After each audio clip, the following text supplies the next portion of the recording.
Bonjour, bonjour, c'est Annabelle. Je suis très contente de vous retrouver aujourd'hui pour ma vidéo top et flop du mois de janvier 2020. Oui, c'est déjà la fin du mois. C'est passé à une rapidité, mais c'est dingue. Voilà, donc je profite de cette dernière vidéo du mois. Si vous venez d'arriver sur ma chaîne, je vous souhaite tous mes meilleurs vœux pour cette année 2020. C'est parti pour les tops et flops et peut-être des blops. Je pars au fur et à mesure de ce que je trouve. Le rouge à lèvres de chez Anastasia Beverly Hills en couleur Naked. Alors je crois que tout au long du mois, je l'ai appelé Crush. C'est pas Crush, c'est Naked. Voilà. Que dire de ce rouge à lèvres? Il est joli, la couleur est juste magnifique. Il tient plus que bien. Mais si vous l'appliquez quotidiennement, moi j'y laisse mes lèvres. Voilà. J'ai eu dans un kit cadeau Sephora le petit blush de chez Tarte. Une couleur rose abricoté qui est vraiment super joli. Je vous fais un petit swatch. Voilà. Il est discret. Il va avec tout. Voilà. C'est encore une couleur super basique. Mais voilà, qui vous donne un petit air joue pincé vraiment superbe. Qui tient super bien. Qui n'est pas lumineux. Attention, moi je trouve que c'est vraiment un fard qui est mat, mais qui est très joli. Donc pour moi, oui, c'est un top malgré que ça ne soit pas lumineux. Voilà. Un top flop, à tendance flop quand même, c'est l'enlumineur, l'highlighter de chez Milk Makeup. Alors Milk... je trouve que vous faites des choses magnifiques. Je vais vous le swatcher sur ma main. Parce que sur la main, il est pas si mal. Il est là. Il est vraiment d'une très jolie couleur. Sur la main, il est flatteur. Mais alors, si vous l'utilisez en highlighter, ne mettez rien dessous. Voilà. Parce que tout ce qui est dessous, se barre. Il doit rester collé au stick. Je ne sais pas. Ça fait bouger toutes les matières qui sont en dessous. Donc moi, en général, mon highlighter, je le mets à la fin. J'enlève mon blush, j'enlève mon fond de teint. C'est mort, quoi. Voilà. Donc je l'ai essayé sur les paupières, sur ma vidéo précédente, sur mon maquillage quotidien. C'est pas flagrant comme texture. Ça fait quelque chose de très discret, un peu un effet pailleté, un tout petit peu mouillé, mais super discret. Donc voilà comment je vais le transformer. Mais franchement, non. Alors sur le site de Milk, on peut aussi l'essayer en rouge à lèvres. Alors j'ai essayé, on a l'impression de se mettre du sable. Donc non. Si vous voulez l'acheter, achetez-le. Mais moi perso, voilà, je vais le finir comme ça, un peu sur les yeux. Et je ne reviendrai pas dessus. Qu'est-ce que j'ai d'autre? Oh, un rouge à lèvres de chez Kiko en couleur 105. C'est un feutre à lèvres, donc c'est une longue tenue. Alors, c'est pas un super top. J'ai vraiment été très surprise parce qu'il tient super bien. Il s'applique pas facilement. Il faut vraiment prendre le coup de main. Il tient vraiment d'une façon spectaculaire. Il vous tient 10 heures en ayant toujours des lèvres teintées. Le hic, c'est que c'est une couleur qui est quand même assez chaude, assez rouge. Je vais vous le montrer, je vous le swatch là. Voilà. C'est un rouge brique un petit peu. Et le problème, c'est que quand il s'atténue, il devient rose. Alors, c'est pas là le problème, la couleur est jolie. Ça fait les lèvres un peu rosées. Mais quand vous faites un maquillage un peu chaud, un peu dans les orangés, et vous vous retrouvez avec des lèvres roses en fin de journée, c'est cacaburk. Voilà. Après, il tient très bien. Je vous le déconseille de le porter au quotidien parce que c'est pareil. C'est une texture qui assèche énormément. Là, vous voyez, j'essaye de l'enlever tout de suite pour pas attendre d'en avoir partout sur les mains. Et en fait, il tient super bien. Donc, c'est pas réellement un top, c'est pas réellement un flop, c'est un blop. Voilà. J'ai pas été emballée particulière. Le fond de teint Fit Me de chez Maybelline. Waouh! Ben oui, waouh! C'est un fond de teint mat qui est poreless. Il tient super bien. Je l'ai testé avec de la poudre, je l'ai testé sans poudre, je l'ai testé avec plusieurs bases, voire sans base. Oui, il est super. Il est vraiment super. C'est un fond de teint tout terrain. J'aurais presque autant de plaisir à le porter que mon dur backstage. Voilà. Hormis qu'il faut bien le travailler parce qu'on pourrait vite avoir un effet très masque. Il faut vraiment le travailler au pinceau, voire le finir à l'éponge, ou alors le passer carrément à l'éponge. Mais moi, j'aime pas trop, donc je travaille plutôt bien vite au pinceau et après je le retravaille un petit coup d'éponge. Et vraiment, c'est un très beau fond de teint, une belle découverte en tout cas. Qu'est-ce que j'ai d'autre? De chez Milk Makeup, l'Hydro-Grip. Une super base. Elle est hydratante. Je l'ai vraiment menée au bout. J'ai vraiment fait des tests avec cette base-là. Moi qui ai une zone T qui est quand même assez grassouillette, ben non, ça ne brille pas. Ça m'évite vraiment d'avoir les joues qui se dessèchent. C'est un très bon produit. Après, méfiance. C'est quand même une base qui est très collante. Je m'explique. Quand vous passez votre fond de teint avec votre pinceau, ben vous sentez bien que ça adhère. Donc si votre fond de teint a tendance à sécher très vite, ben, ne faites pas plein de touches partout. Parce qu'après, pour estomper les touches de fond de teint, ben, courage. Mais une très belle découverte, une très bonne base. J'ai vraiment adoré. Toujours chez Milk. La Cool Water qu'on applique sur les cernes, les poches. Alors, ça fait un mois que je le teste quotidiennement. Je n'ai pas l'impression que mes poches sont moins gonflées, que mes cernes sont moins marquées. Mais quel plaisir d'appliquer le concealer dessus. Ouh, oui. C'est peut-être la solution pour les concealers qui rentrent un petit peu dans les ridules. Oui, bah oui, les ridules, moi j'en ai. J'ai l'œil, le dessous d'œil marqué et je trouve que ça fait vraiment un effet flawless. Vraiment, même sur des concealers que je n'aimais pas trop, j'ai ressorti des anciens concealers qui marquaient un petit peu. La solution, elle est là. Milk Makeup, le Cool Water, c'est un top. Oui. L'emblématique Born This Way.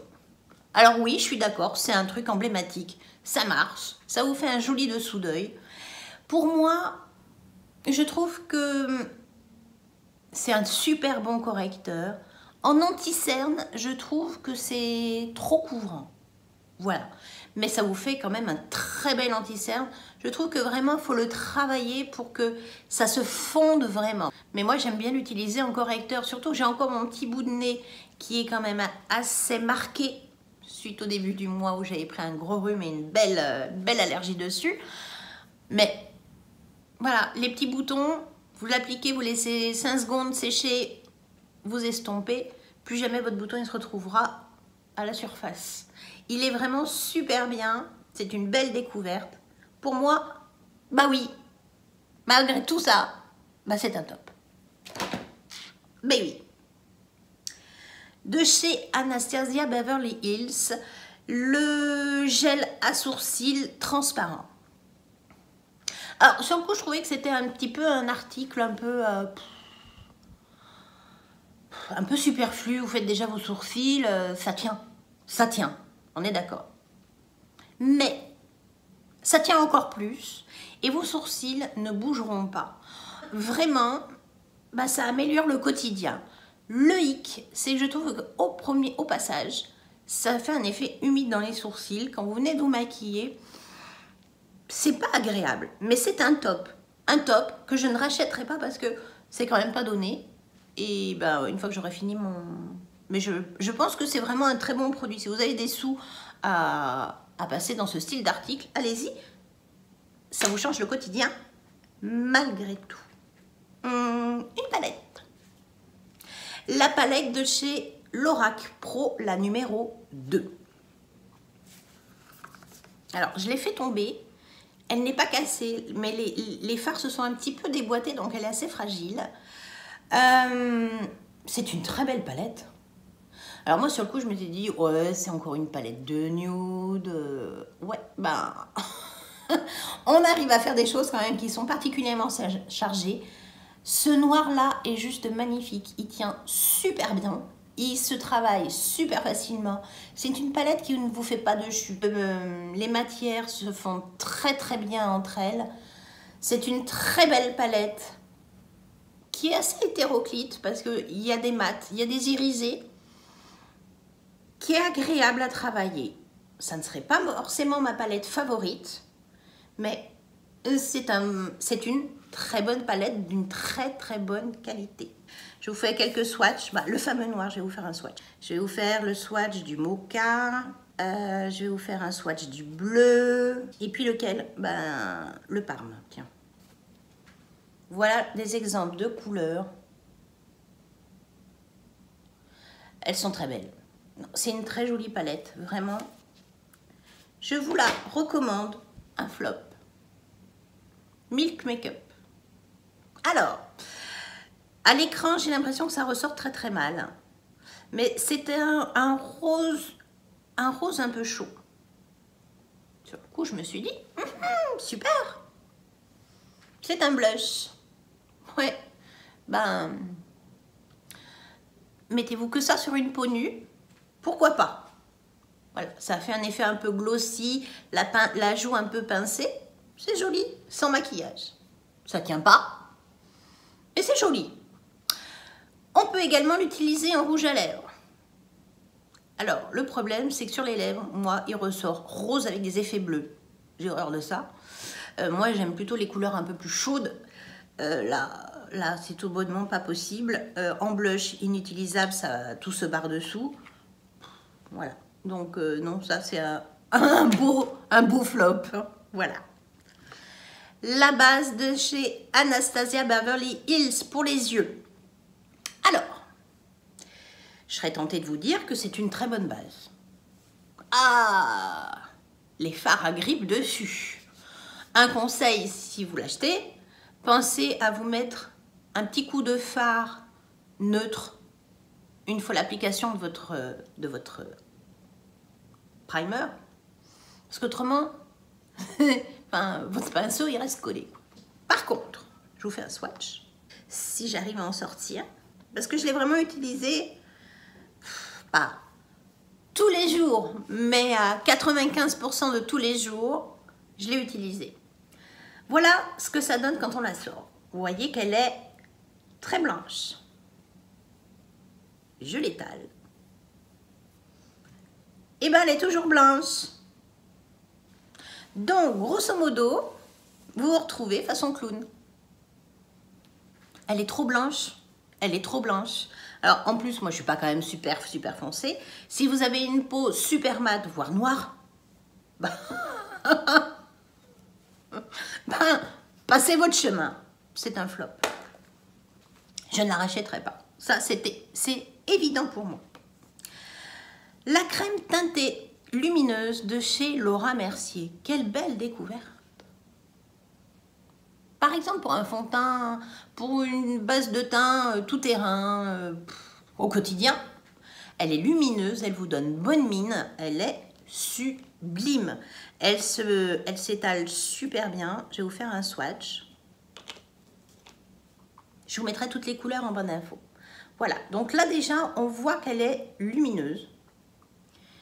Elle est foncée, mais quand on l'étale, la magie opère. Regardez-moi ce glowy. Vous mettez ça, un peu de fard à paupières, neutre, pas trop irrité, un coup de mascara, même pas de bronzer, même pas de blush. Vous avez un teint lumineux qui se suffit à lui-même. Il est juste, c'est juste superbe. Voilà. Moi, je trouve que c'est joli. Ça n'est pas couvrant, c'est une crème teintée. Attention. Si vous cherchez de la couvrance, cachez des imperfections, faites-le avant. Avec par exemple un Born This Way. Et vous repassez ça par-dessus. Très bien. Mais si vous l'utilisez comme ça,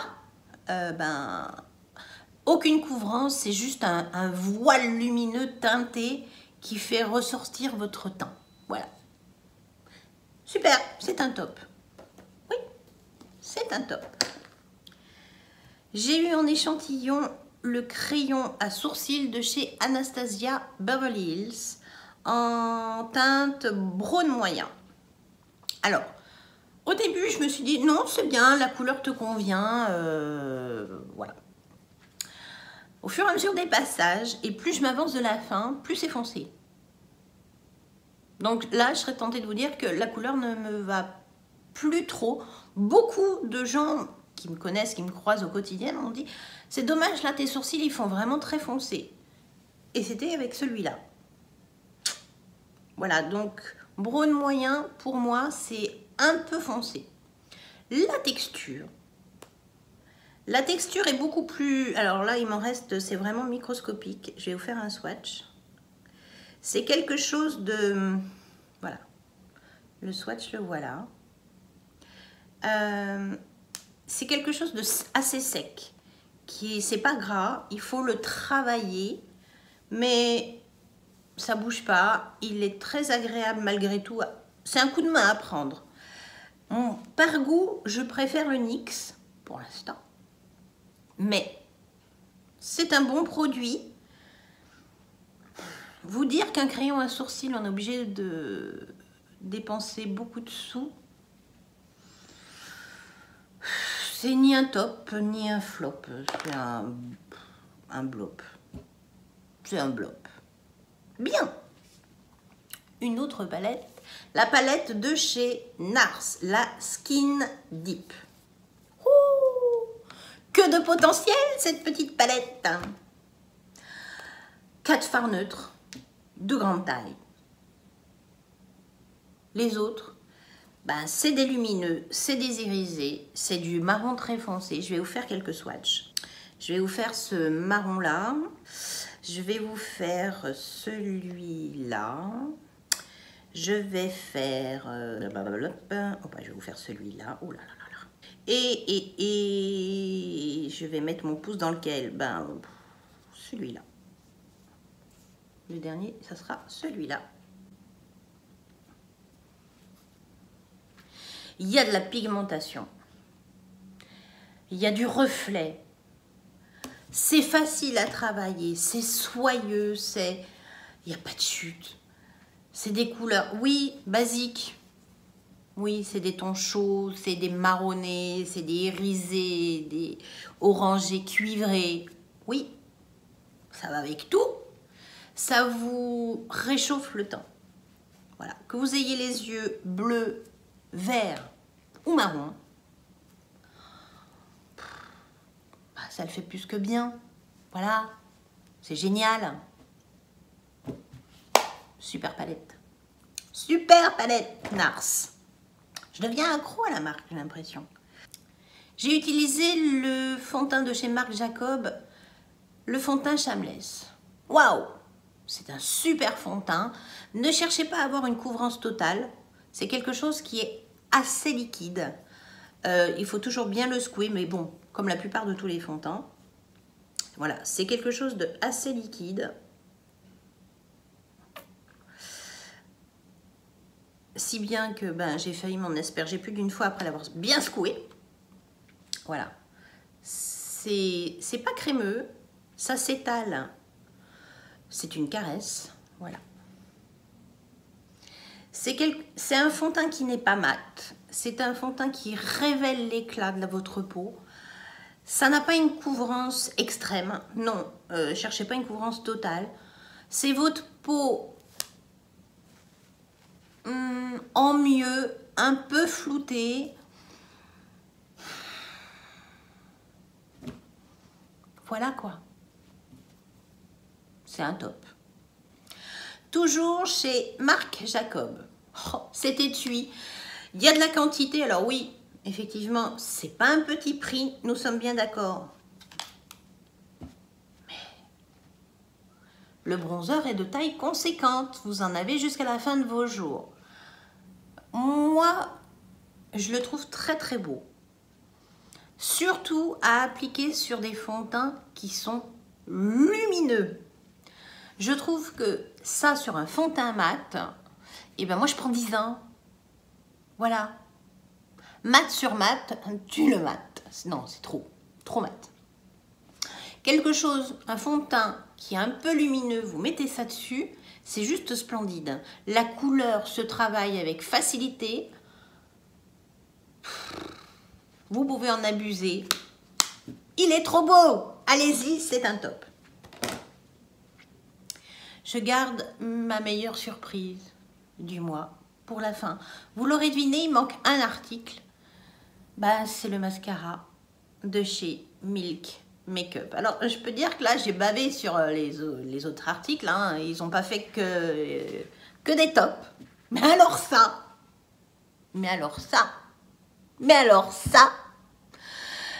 je l'ai utilisé ce matin. Une couche. Et ça restera comme ça jusqu'à ce soir. Le pire, c'est qu'en plus, ça va super bien se démaquiller. Vraiment, même avec simplement de l'eau. Alors, moi, je me démaquille toujours avec mon beurre de coco et ce style de petite lingette. Ça part direct, pouf, il n'y en a plus, c'est fondu, il n'y en a plus. Voilà. Ça ne vous abîme pas les sourcils, les cils, pardon. Vous pouvez en appliquer jusqu'à... Vos cils ne cartonnent pas. Donc, si dans la journée, vous décidez que vous voulez vraiment avoir un effet fossile de chez Fossile, vous pouvez en rajouter dans la journée. Ça ne va pas plucher, ça ne va pas faire de petites croûtes qui tombent. Vos cils restent souples. Ben, c'est le must-have.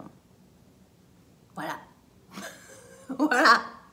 C'est ça. Moi, si je le trouve en grand modèle, j'en achète une palette. Non, j'en n'achèterai pas une palette parce que vu que je fais tout le temps des tests, ben non, mais ça, c'est de la bombe. Le Kush Mascara de chez Milk Makeup. À voir absolument. Si vous souhaitez voir la vidéo, je vous mets un lien juste au-dessus de la vidéo où j'ai découvert ce mascara. Même moi, je me marre quand je vois ma tête. Voilà. Moi, ça m'a fait beaucoup rire parce que ben, j'ai un miroir juste devant moi avec voilà, ma vidéo. Et quand je voyais ma tête, mais j'étais au bord de l'explosion tellement c'était la révélation du mois, le mascara Kush de chez Milk Makeup. Voilà. En tout cas, j'espère que cette vidéo vous aura plu, qu'elle vous aura aidé dans vos choix de maquillage. Et puis, ben, si vous avez aimé, un pouce. Si ça n'est pas déjà fait, suivez mes aventures, abonnez-vous. En tout cas, je vous fais de gros bisous et je vous dis ben, à samedi. Ciao.